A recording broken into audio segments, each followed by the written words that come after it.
дар мавҷ барномаи иттилоотии хабар.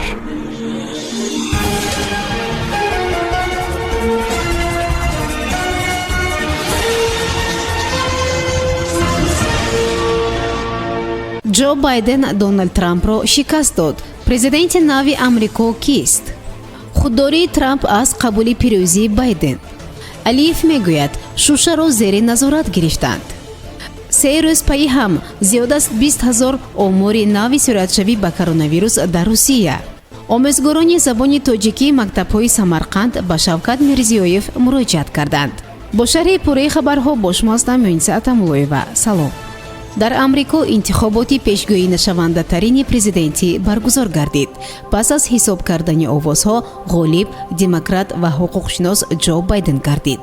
ҷо байден намоянда аз демократҳои амрико бо дарёфти 273 раъи ҳайати интихоботӣ ҳарифаш президенти феълӣ Доналд Трампро шикаст дод. барои пирӯзӣ ба як номзад ба мақоми президентӣ танҳо лозим буд ки аз 538 аъзои ҳайати интихоботӣ 270 нафар дастгирӣ ёбад. дар аввал маълум буд ки байден 232 овоз ва Трамп 125 овоз мегиранд, аммо натиҷаи интихоботи президентиро ҳамеша иёлотҳои калобанда ҳал мекунанд, тавре ки имсол рӯй дод. байден тавонист минтақаҳоеро ки Трамп дар онҳо афзалият дошт бигирад ва ба шарофати ин ба пирӯзӣ расид. ӯ барои расидан ба ин мақом аз 47-солагӣ талош кардааст. ҷо байдени 78-сола наздик ба 50 сол аст ки дар сиёсати амрико нақш дорад. қаблан ду маротиба солҳои 1988 ва 2008 аз сӯи демократҳо барои расидан ба курсии роҳбарии амрико пешниҳод шуда буд. номбурда тӯли 8 сол дар замони президентии Барак Обама муовини ӯ буд. ҳамзамон ӯ тӯли 36 сол дар сенати амрико фаъолият кардааст. Дональд Трамп президенти амрико пас аз эъломи пирӯзии байден дар интихоботи президентии амрико дар баёнияе эълом кард алайҳи натиҷаи интихобот шикоят мекунад ва ин воқеаро ба додгоҳ мекашад. президенти амрико дар вокуниш ба гузориши расонаҳои амрикоӣ дар бораи пирӯзии рақибаш аз ҳизби демократҳо таъкид кардааст ки ҷо байден бо тақаллуб ва бидуни мадрак дар эъломи пирӯзӣ дар интихобот шитоб кард. Трамп дар баёнияи худ бо ишора ба ин ки интихобот ҳанӯз ба поён нарасидааст муддаӣ шуд ки байден бо ҳамроҳии расонаҳои муттаҳидаш худро бо шитоб дар мавқеияти баранда қарор додааст. манбаъ афзуд, бар асоси гузориши бисёре аз расонаҳои байналмилалӣ аз ҷумла хабаргузории Associated Press, ҷо байден номзади ҳизби демократ бо 290 раъи электорал ва шикасти Дональд Трамп президенти феълии амрико 46-умин раиси ҷумҳурии ин кишвар шуд. шабакаи телевизионии CNN таъкид кард ки бо эъломи пирӯзии байден дар Пенсилвания кобуси Трамп ва даврони раёсати ҷумҳурӣ вай поён рафт.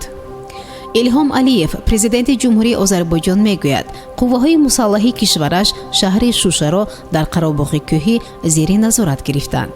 президенти ҷумҳурии озарбойҷон зимни суханронии тариқи телевизиони давлатӣ аз зери назорат гирифтани шаҳри Шуша хабар дод. шаҳри Шуша аз ишғолгарон озод карда шуд, изҳор доштааст Алиев зимни муроҷиаташ ба мардум ки тариқи аз ТВ нашр шуд, навиштааст РИА Новости. аммо Арцрун Аванесян, намояндаи вазорати дифои Арманистон, изҳор дошт ки даргириҳо дар шаҳр ҳанӯз идома доранд. Шуша дуюмин шаҳри калонтарин дар ҷумҳурии эътирофнашудаи Қаробоғи кӯҳӣ мебошад. вазъияти коронавируса дар Русия давоми 3 рӯзи охир нигаронкунанда боқӣ мемонад, зеро 3 рӯз пай дар ҳам мавриди гирифторшавӣ ба беш аз 20 000 нафар баробар аст. шабона рӯзи гузашта дар Русия 20 498 ҳолати нави гирифторшавӣ ба марзии коронавирус сабт гардид, хабар медиҳад РИА Новости. гуфта мешавад, чореки гирифторони ин маризӣ бидуни аломат гирифтор шуданд.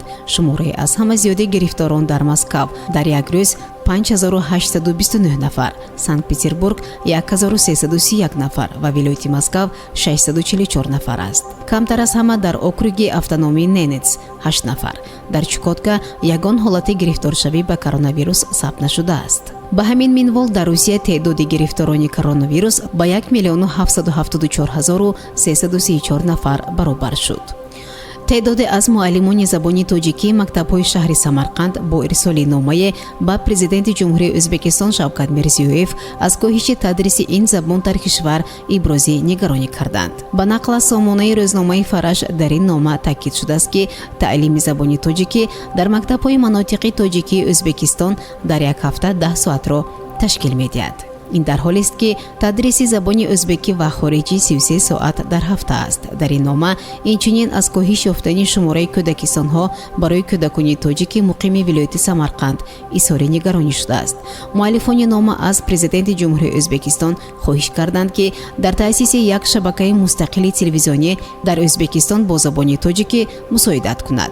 از طرف دیگر به شوکت میرزیویف پیشنهاد شده است که پخش برنامه‌های مستقیم به زبان تاجیکی را توسط رادیو و تلویزیون ازبکستان بررسی کند.